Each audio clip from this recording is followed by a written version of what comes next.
Assalamualaikum warahmatullahi wabarakatuh. Bismillah, alhamdulillah, wassalatu wassalamu ala rasulillah Sayyidina wa habibina wa syafi'ina ibni abadillah. Yang terhormat Bapak Muhammad Syarif Khalili selaku dosen pengampu mata kuliah Akidah Ilmu Kalam. Perkenalkan, nama saya Muhammad Adi Prastio, mahasiswa Universitas Islam Mojopahit dari Fakultas Agama Islam Pendidikan Agama Islam semester 2. Saya di sini membuat video untuk memenuhi tugas ujian tengah semester untuk menjawab pertanyaan, yaitu pada saat masa Rasulullah masih hidup, umat Islam khususnya para sahabat masih bersatu padu, belum ada perbedaan, belum muncul aliran-aliran atau firqah. Jadi pada masa ini umat Islam masih memiliki satu akidah, satu syariah, dan juga satu akhlakul karimah. Akidah yang diajarkan Rasulullah yaitu berupa keesaan Allah, kerasulan Nabi Muhammad. Setelah itu ajaran-ajaran yang beliau terima dari wahyu dan tugas-tugas khusus para malaikat.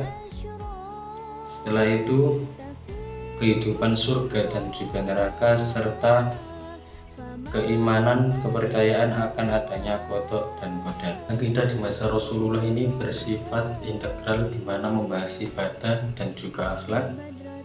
Tauhid yang diajarkan yaitu tauhid murni Islam, yang mana tauhid murni Islam ini adalah tauhid amali atau keimanan mereka yang tertanam, yaitu menampakkan pada akhlak mulia mereka.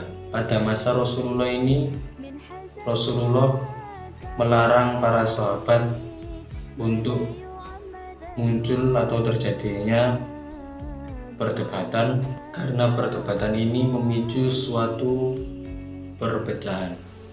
Jadi pada saat masa Rasulullah ini bisa dikatakan bahwasannya sistemnya yaitu monopolitik, di mana monopolitik ini terpusat pada satu pemimpin yaitu Rasulullah. Jadi dengan sistem monopolitik ini bisa dikatakan bahwasannya ketika itu para sahabat ketika mendapatkan suatu persoalan atau permasalahan, mereka langsung berkonsultasi kepada Rasulullah, langsung menanyakan mengenai permasalahan dan persoalan tersebut kepada Rasulullah, sehingga ada satu jawaban dari Rasulullah dan mereka bisa mematuhinya sehingga terhindar dari perpecahan. Setelah Rasulullah wafat, maka dilanjutkan oleh beberapa generasi selanjutnya, yaitu salah satunya yaitu Khulafaur Rasyidin, yang mana pada saat Rasulullah baru wafat sempat terjadi perselisihan antara kaum Muhajirin dan juga kaum Ansor mengenai penerus dari Nabi Muhammad untuk memimpin umat Islam. Pada saat itu Abu Bakar telah diangkat melalui saran dari Umar ibn Khattab. Dan pada saat zaman Abu Bakar serta Umar, umat Islam pada saat itu bisa dikatakan masih damai-damai saja, masih bisa bersatu. Sedangkan pada saat masa Utsman bin Affan dan juga Ali bin Abi Thalib, pada saat masa mereka ini terjadi perselisihan kembali, yaitu pada saat, lebih tepatnya pada saat wafatnya Utsman bin Affan dan pada saat pengangkatan Ali bin Abi Thalib, yang mana terjadi perselisihan antara pendukung dari Ali bin Abi Thalib dan juga pendukung dari Utsman bin Affan. Pada masa pemerintahan Utsman bin Affan terjadi perubahan administrasi pemerintahan, dan saat itu juga terjadi nepotisme atau kekeluargaan dalam pemerintahan Utsman bin Affan. Dan persoalan ini sampai kepada pemerintahan Ali bin Abi Thalib, dipermasalahkan sampai kepada pemerintahan Ali bin Abi Thalib. Sehingga pada saat ini muncul 3 mazhab politik, yaitu Jumhur Muslimin, Syiah, dan juga Khawarij, yang mana pada saat ini terjadi suatu perpecahan umat Islam yang mendukung Utsman bin Affan, juga yang mendukung Ali bin Abi Thalib. Selanjutnya yaitu pada masa tabi'in. Pada masa tabi'in ini muncul beberapa akidah, yaitu seperti Qadariyah, Jabariyah, dan juga Murji'ah. Di mana Qadariyah ini mereka beranggapan bahwasannya semua itu berdasarkan dirinya sendiri tanpa ada campur tangan Tuhan. Sedangkan Jabariyah mereka beranggapan bahwasannya semua ini tergantung pada kehendak Tuhan, tergantung pada takdir yang telah ditetapkan oleh Tuhan.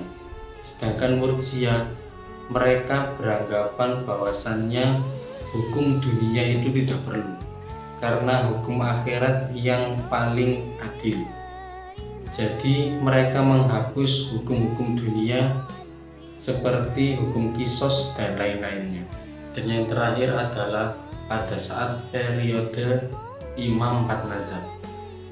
Jadi sebelumnya telah muncul beberapa akidah mazhab, tetapi yang diakui oleh umat muslim yaitu 4 mazhab, yaitu Imam Hanafi, Imam Maliki, Imam Syafi'i, dan juga Imam Hambali. Dan ketika masa mereka inilah, ketika periode mereka inilah muncul istilah Ahlus Sunnah wal Jamaah yang telah dianut oleh umat muslim di seluruh dunia. Sekian penjelasan dari saya mengenai akidah umat muslim selama Rasulullah masih hidup dan juga selama Rasulullah setelah wafat. Kurang lebihnya saya mohon maaf apabila ada salah kata atau salah dalam menjawab. Wassalamualaikum warahmatullahi wabarakatuh.